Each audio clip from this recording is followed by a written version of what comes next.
अड़ले भक्त हुए हैं। अच्छा, भगवान के भक्तों का भी एक अलग ही फ्लो है, सबकी अपनी न्यारी न्यारी खोपड़ी है और सब एक अलग ढंग से ठाकुर जी को बांधे हुए रहते हैं। और भगवान भी ऐसे हैं कि इनके बंधन में बंध जाते हैं। बस आपका पन सच्चा होना चाहिए, आपका जो व्रत है वह सच्चा होना चाहिए। सूरज जी, इनका नाम सूरज है, तो इनका सूरज के प्रति क्या देखिए लगाव था, उसको आप देखें। इनका एक दृढ़ नियम था,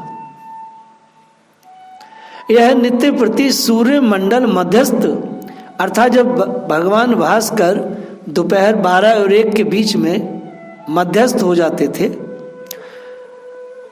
तो श्री सीताराम जी का दर्शन पूजन करके ही अन्न जल ग्रहण करते थे। जब तक ना तो पानी पीना है, अन्न की तो बात ही छोड़िए, और भगवान की सेवा भी भगवान राम जी, भगवान राम लला और जग जननी सीता जी की दर्शन पूजन जो है ये दोपहर में करते हैं। कोई पूछे दोपहर में क्यों करते, बोले हमारे ठाकुर जी तो दोपहर में आए ना। अर्थात ये रोज भगवान को जन्म उत्सव मनाते। देखो कहते हैं ना, ऐसे ऐसे लाडले ठाकुर जी के भक्त हैं। 12 बजे तक भी ये बिल्कुल निर्जला रहते, नित्य प्रति का नियम। संतों की जमात लेकर के विचरते रहते, ऐसा नहीं था कि ये एक जगह बैठ करके ये कार्य करते थे, ये लगातार भगवान का प्रचार प्रसार करते थे। परमात्मा लाडले की कथा को कहते, जगह जगह गांव देहात मोहल्ला कीर्तन गाते फिरते।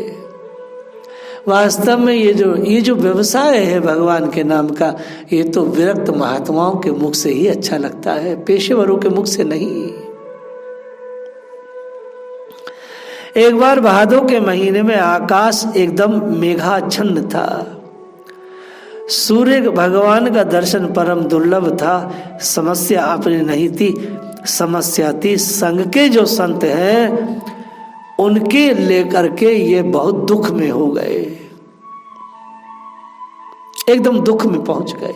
क्यों पहुंच गए कि जब तक हम भगवान को भोग ना लगाएंगे तब तक जो है ये साथ में जो संत हैं ये कुछ खाएंगे पिएंगे नहीं। संत समुदाय कैसे खा सकता है जब तक कि राम जी का पूजन दर्शन ना हो जाए। और इनका नियम है कि दोपहर सूर्य जब दर्शन हो जाए सूर्य का, दोपहर में प्रत्यक्ष जब ये सब कुछ करते हैं। सूरदास जी की बड़ी निष्ठा पूर्वक थाल में पूजा की सामग्री लेकर भगवान का पूजन करने चले सूरजदास जी। अब आप ये देखिए, ना तो ऊपर कोई सूर्य दिखाई दे रहे हैं ना कुछ है, लेकिन बड़ी श्रद्धा से पूजा की सामग्री लेकर ये भगवान का पूजन करने चले। लोगों को बड़ा कौतूहल हुआ कि कितनी घनघोर घटा में सूर्य का दर्शन तो संभव नहीं, फिर ये पूजन कैसे करेंगे। क्योंकि इनका तो पन है कि सूरज जब सामने आवे दोपहर 1 बजे तब ये भगवान का पूजन दर्शन करके तब अन्न जल पाएंगे। फिर ये पूजन कैसे करेंगे, सारे आसपास के क्षेत्र में ये बात फैल गई। बाहर लाडले राम जी, भक्त वांछा कल्पतरु भगवान ने इनका नियम निभाया। जो ही पूजा की थाली को पृथ्वी पर रखकर सूर्य की ओर दृष्टि किए, त्यों ही मेघ पटल को चीरकर तत्काल भगवान सूर्य ने प्रकट होकर दर्शन दिया। सारे संसार ने देखा। इन्होंने बड़े ही आह्लाद पूर्वक सूर्य मंडल मध्यस्थ सीताराम जी का पूजन किया। यह देखकर सब लोग चकित हो गए और बारंबार इनके चरणों में प्रणाम किए। इसी प्रकार से जब तक इनका शरीर रहा तब तक नियम अविच्छिन्न रूप से चलता रहा। ऐसे निष्ठावान थे सूरजदास जी। आपकी निष्ठा एक ऐसी हो जिस पर आप मर मिटो बस। कोई एक निष्ठा तो आपको बनानी चाहिए। आपकी निष्ठा यदि कच्ची है आपको कुछ नहीं मिलने वाला। आप गुरु निष्ठ हैं, भगवान नाम निष्ठ हैं, आप धाम निष्ठ हैं, आप सेवा निष्ठ हैं, आप शास्त्र अनुशीलन निष्ठ हैं, आप श्री विग्रह की सेवा निष्ठ हैं। ये आपको देखना है कि आप क्या निष्ठ हैं। आपका पन पक्का होना चाहिए। आप कीर्तन निष्ठ हैं, आप क्या कथा निष्ठ हैं। आप कथा सुनते हैं या कहते हैं, दोनों निष्ठाएं उत्तम हैं। एक हमारे गुरु भाई हैं, नाम हमारी चेतना से हट रहा है, उनका एक पन है बड़ा पक्का। वो ट्रेन में, बस में, प्लेन में कहीं भी सफर करते हैं, उनका एक पन है, वो बिना कथा के नहीं रहते। भगवान की कथा को इतनी जोर से कहते हैं कि आस पास वाले लोग उनकी कथा को सुन लें। एक पल भी रुकते नहीं। अगर वो कहीं बस स्टैंड पे खड़े हैं तो बस वो किताब खोल करके कथा कहने लगते हैं। उनका कथा कहने का पन बड़ा पक्का है। आपका पन पक्का हो, जो भी मिलेगा मैं उसको कृष्ण के बारे में बताऊंगा। नियम तो पक्का ही होना चाहिए।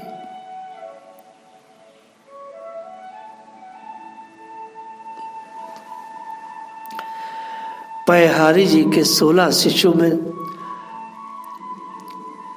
आप तो जैसे जानते हैं कि मैं पैहारी जी की बात कर रहा हूँ। ये सूरजदास जी भी ये पैहारी जी के शिष्य हैं। और अब मैं 16 शिष्यों की बात करता हूँ जो कृष्णदास जी पैहारी के बड़े प्रमुख शिष्य हैं, जिसमें पुरुषोत्तम दास, पृथुदास, पद्मनाभ दास आदि बहुत सारे शिष्य हैं। ये सारे शिष्य एक बार इकट्ठे होकर के बद्रिका आश्रम की यात्रा पर गए। बद्री भगवान का दर्शन कर लौट रहे थे। मार्ग में एक गांव के समीप बट वृक्ष नीचे रात्रि में विश्राम करने लगे। जिस बट के नीचे आप सब ठहरे थे वहां 16,000 प्रेत अपने परिवारों सहित निवास करते थे। प्रेतों का भी अब राज्य होता है, प्रेतों का भी अपने परिवार होता है, उनके भी स्त्री बच्चे पुत्र पत्नी होते हैं। भगवत इच्छा से आधी रात को बड़े जोर की आंधी आई। संतों की चरण रज उड़ उड़कर उन प्रेतों पर जा पड़ी। कल्पांत में भी जिनका उद्धार संभव नहीं था, वही प्रेत संत चरण रज के प्रभाव से तत्काल प्रेत योनि से मुक्त होकर दिव्य स्वरूप धारण कर दिव्य विमान पर आरूढ़ होकर संतों की जय जयकार करते हुए भगवत धाम को चले गए। इस दुर्लभ और दिव्य कथा में एक बहुत बड़ा रहस्य छुपा है।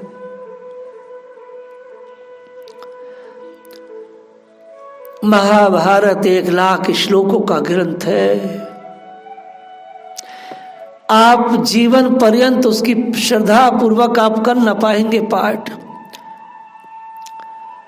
क्योंकि एक एक कथानक में आप डूब जाएंगे, पगला जाएंगे। पूरा दिन वही चिंतन आपका चलेगा। यदि आप गंभीर छात्र हैं ईश्वर की कक्षा के,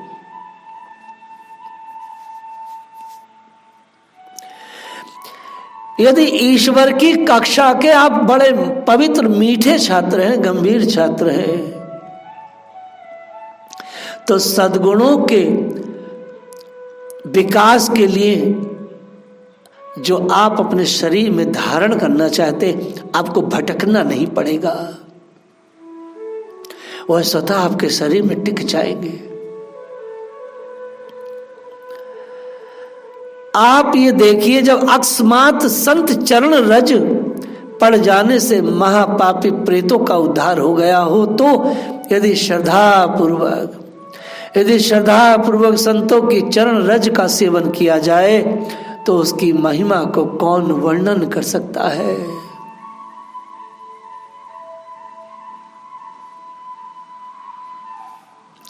कौन वर्णन कर सकता है। बिहारी जी के बड़े खास शिष्य थे, भगवान के नाम में डूबे हुए लोग। सूरदास जी का यह नियम के सूर्य मंडल जब मध्यस्थ हो तो सीताराम जी का पूजन करके ही खाऊंगा।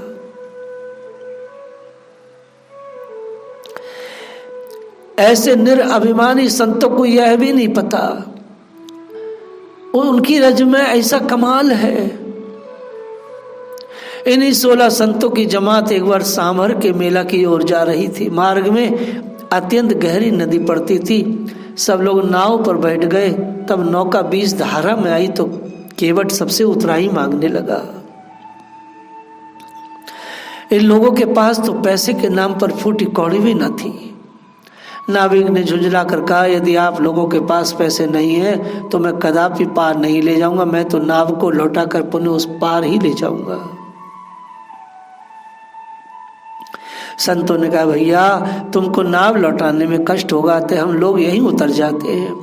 ऐसा कहकर 16 संत नदी के बीच धारा में थल की भांति उतर गए और वहां तुरंत ही बहुत बड़ा रेतीला टापू प्रकट हो गया। नाव भी जल के अभाव में रुक गई। यह चमत्कार देखकर सभी नाविक संतों के चरणों में पड़ गए। बहुत अनुविनय करके पुनः नाव पर चढ़ाए। ये समाचार जब राजा को मिला तो बड़ी भावपूर्वक संतों को अपने घर ला करके खूब सेवा किया। भक्ति का ग्राफ कुछ गिरा है, ये मैं मानता हूं। कलिकाल की कुचालों के कारण संतों में कुछ थोड़ा सा फर्क आया है, मैं मानता हूं। लेकिन फिर भी हमें संतों के प्रति महान श्रद्धा को विकसित करे रहना चाहिए।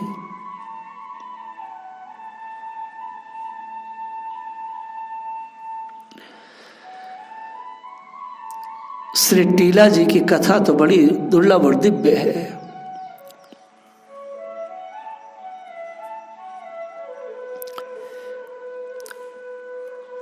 टीला जी भगवान के बड़े प्रेमी हुए हैं।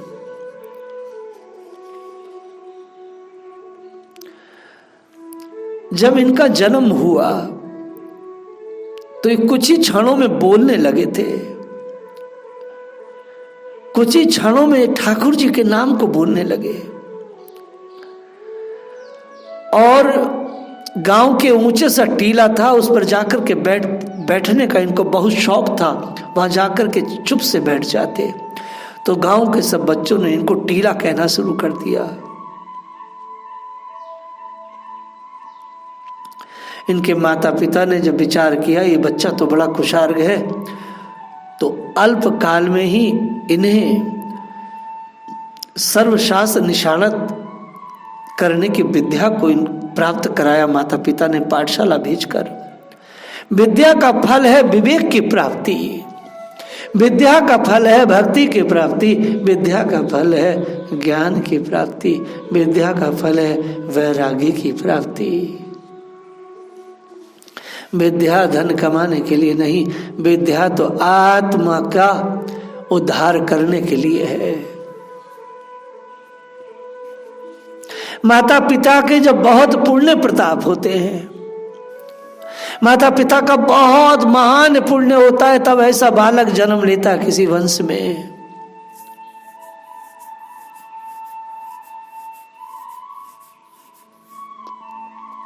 शास्त्र अनुशीलन के प्रभाव से टीला जी में बाल्य अवस्था से भगवान से प्रीति हो गई।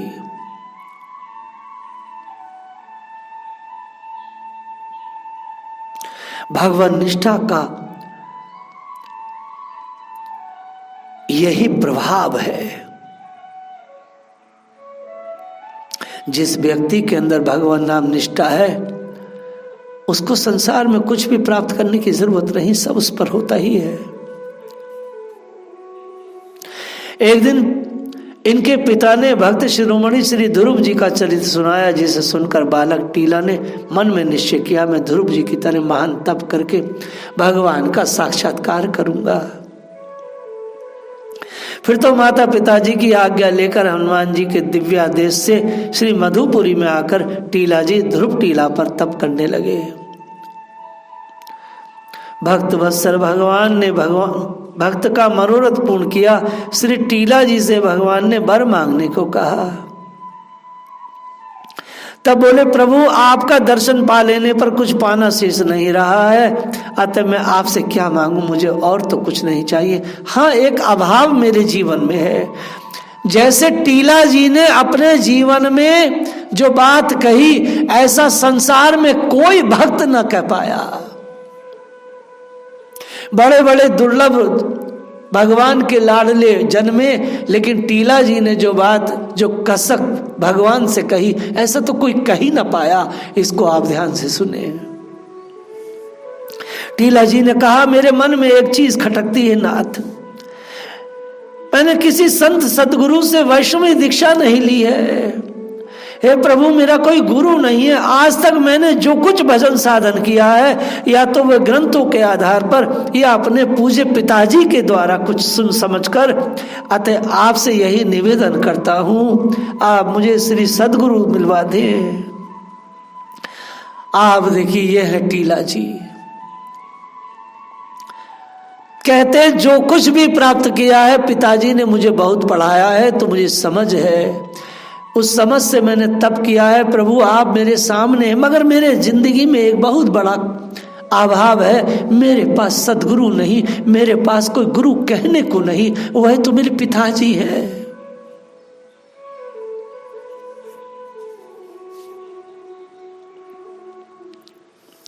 ग्रंथों के आधार पर ही मैंने अपने जीवन को जिया है, आप मुझे सदगुरु से मिलवा दें।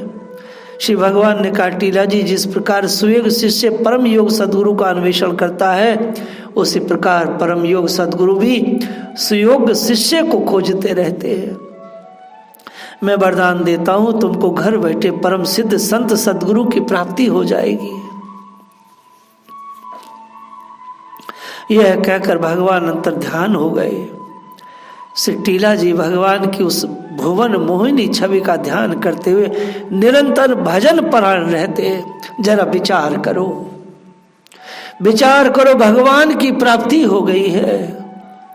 विचार करो, सारे शास्त्रों का पूरी तरह से अन्वेषण कर चुके हैं, जीवन शास्त्रों के अनुसार जीते हैं, उसके बाद भी गुरु का अभाव फील कर रहे हैं। कितनी बड़ी हस्ती है गुरु। संसार में ऐसा चरित्र तो कहीं सुना ही नहीं। नामदेव जी ने गुरु नहीं बनाया था, तो गोरा कुमार ने उनके सिर पर चपत लगा दी, तो वो रूठ के सभा से चले गए। विठलनाथ जी ने कहा, विठल ने, कि भाई अगर गोरा कुमार ने कहा है तो कच्चा है, तो नामदेव तू कच्चा ही होगा। नामदेव कहते, मैं तो बचपन से आपके साथ रहता हूं। बोले, मेरे साथ रहने का अर्थ है कोई है कि तू गुरु न बनाए। गुरु तो धरती का शहंशाह है, गुरु तो शहंशाह है। ये चरित्र बहुत दिव्य है। ये चरित्र सिर्फ उन लोगों के लिए है जो बहुत पढ़ लिख जाते हैं, सोचते हैं हमारे गुरुजी से कुछ आता नहीं। ये चरित्र उन मूर्खों के लिए भगवान ने गुरु तत्व को सबसे ऊपर रखा है।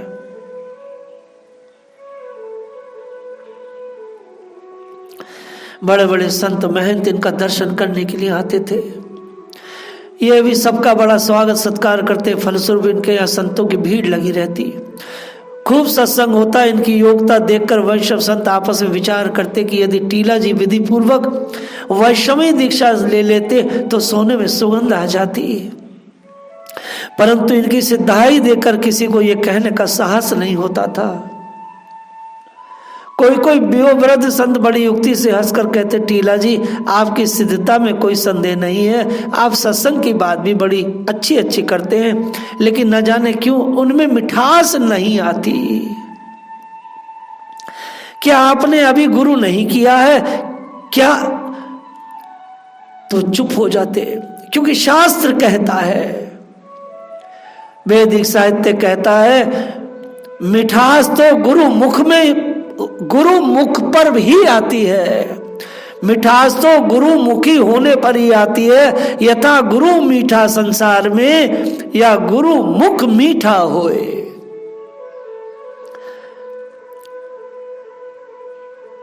आज की कथा का यही शीर्षक है। मिठास तो गुरु मुखी होने पर ही आती है।